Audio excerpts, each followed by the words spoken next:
Okay, for this next video, the fourth one, we're going to talk about taking care with the images that you use.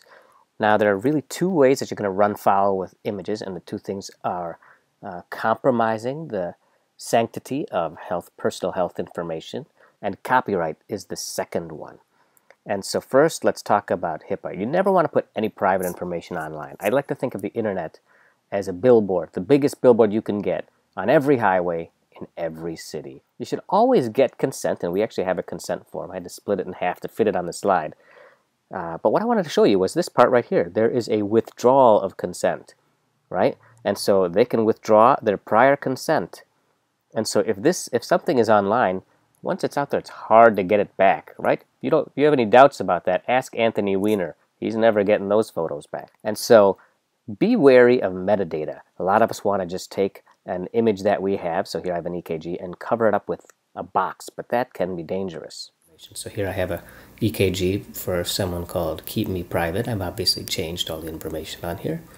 And what we'll often do is we'll just take a box and cover it up, and then save that. But unfortunately, if we reopen up the file, you can still move it around. You can still move that away. Now, somebody who knew what they were doing could go through the revision history and walk their way backward through the revisions, getting back to the original file. So be wary of photos you take with your phone, because the cloud these days tends to put that up on the internet as well. And so a photo that I take of my hand goes through the cloud and now becomes a screensaver. So we're going to use the camera app on our phone, and we'll find something that looks great, and we'll say, hey, that's a great rash there. I'm going to take a picture of it, and you shoot a picture of it. So you can see now that this file that I just took, the picture, is right here on my iPad. And that is also going to be shared across any device that I have connected to the cloud. Now let's talk about copyright. We don't want to run afoul of lawyers. And so the first thing you're going to do is get open source images. Now the way that most of us search for images on the internet is to just go to Google Images and type in something like chest x-ray. And then we get a bunch of images, and we pick one that we like, and we drag it into our presentation and use it. However, a lot of these are copyrighted, and so you don't want to be using copyrighted images in your presentations. But there's actually a way within Google Images to search for images that you can use. Go to Search Tools right here, and now that brings up a whole bunch of different options. You can set the size of the image, the color. But what we're interested in here is usage rights, and we want ones that are labeled for reuse. Now that is going to bring up images that are in the public domain. The other alternative you have is to make your own images. Tools within PowerPoint, you're able to create some amazing diagrams. And so you can see here they have this Shapes menu where they have all sorts of things that you could create. Star bubble thing in here, you can get that. And if you double click on it or right click on it, you're able to format the shape from within this menu. You could change the color, so you could change the opacity, making it somewhat see-through if you want to put something behind it. Let's put a big blue line around it. Okay, and so by stringing a bunch of these shapes together, you could create some pretty intricate diagrams. So another great source of images that you can use freely is Wikimedia Commons. And so let's type in lungs. And so you can see these are all the various images.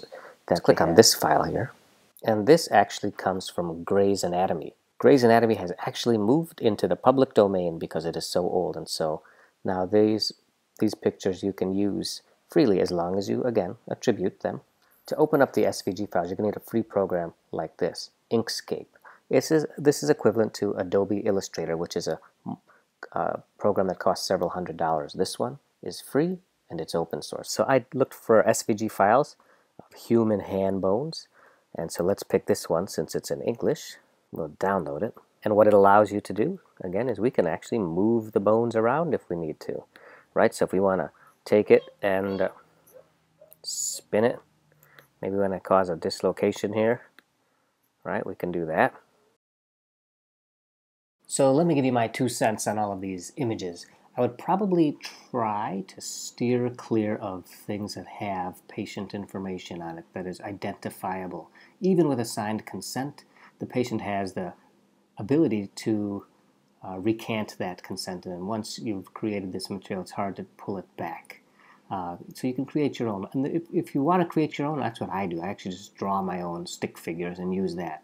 But you don't have to. There are a lot of good image sources out there, from Wikimedia, which is copyright-free images. You just have to make sure that you attribute the authors or the creators appropriately.